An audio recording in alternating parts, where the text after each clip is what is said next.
حضرت سیدنا وہب رحمۃ اللہ تعالی علیہ فرماتے ہیں کہ پچھلی امتوں میں ایک شخص تھا، اس کی بیٹی کو مرگی کا مرض تھا، بہت علاج کرایا مگر کچھ بہتری نہیں آئی۔ بالآخر انہیں بتایا گیا کہ فلاں شخص فلاں مقام پر موجود ہے، اگر آپ اس کے پاس چلے گئے تو انشاءاللہ آپ کی مشکل حل ہو جائے گی۔ جب انہوں نے یہ بات سنی تو اپنی بیٹی کو لے کر اس کے پاس لے گئے اور انہیں اللہ کا واسطہ دے کر کہا کہ آپ میری بیٹی کا علاج کر دیجئے۔ اس نیک شخص نے اس دکھیارے باپ کی فریاد سنی اور کہا مجھے اس بات کا خدشہ ہے کہ اگر میں نے تمہاری بیٹی کا علاج کر لیا تو تم اور لوگوں میں بھی اس کو عام کر دو گے۔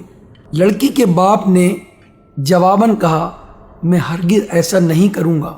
دراصل بات یہ تھی کہ ایک شریر جن تھا، وہ اس لڑکی کو تنگ کرتا تھا جس پر اس لڑکی پر دورے پڑتے تھے۔ اس نیک شخص نے عمل کرنا شروع کیا اور وہ جن جو اس لڑکی پر غالب تھا اس کو مخاطب کیا اور کہا کہ تم اس لڑکی سے دور ہو جاؤ۔ جو جن نے کہا میں ہرگز ایسا نہیں کر سکتا، یہ صرف ایک ہی صورت میں ہو سکتا ہے کہ میں اس کا پیچھا چھوڑ کر آپ کے پاس آ جاؤں۔ جن نے اس لڑکی کا پیچھا چھوڑا اور اب اس نیک شخص پر آ گئے۔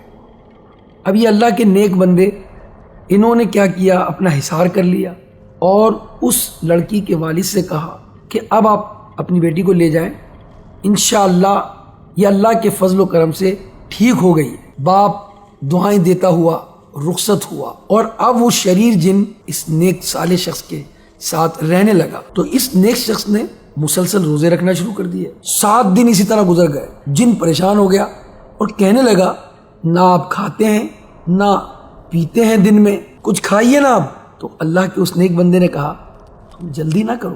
پھر نیک بندے نے مزید 1 ہفتے کے روزے رکھنا شروع کر دیے، پھر راتیں عبادت میں، دن روزے میں۔ اب جن پریشان ہو گیا کہ میں یہ کس کے اوپر آ گیا ہوں، یہ تو مجھے ہلاک کر دیں گے۔ اور یہی وہ بات اس نیک بندے سے کہنے لگا آپ کی وجہ سے مجھے بھی تکلیف ہو رہی ہے، آپ مجھے چھوڑ دیجئے۔ آپ نے فرمایا اگر میں تمہیں چھوڑ دوں گا تو تم دوبارہ جا کر اس لڑکی کو پریشان کرو گے۔ تو اس جن نے کہا خدا کی قسم میں اب اسے پریشان نہیں کروں گا، بلکہ مجھے تو اب انسانوں سے ڈر لگنے لگا ہے۔ پھر ہوا یہ کہ اللہ کے اس نیک بندے نے اس جن کو چھوڑ دیا اور اس کے بعد وہ جن کبھی بھی اس لڑکی کی طرف نہیں گیا، بلکہ جب کسی انسان کو وہ دیکھتا تو جن ڈر کر بھاگ جاتا تھا۔ یہ عربی کتابوں کے اندر سچا واقعہ بیان کیا گیا ہے۔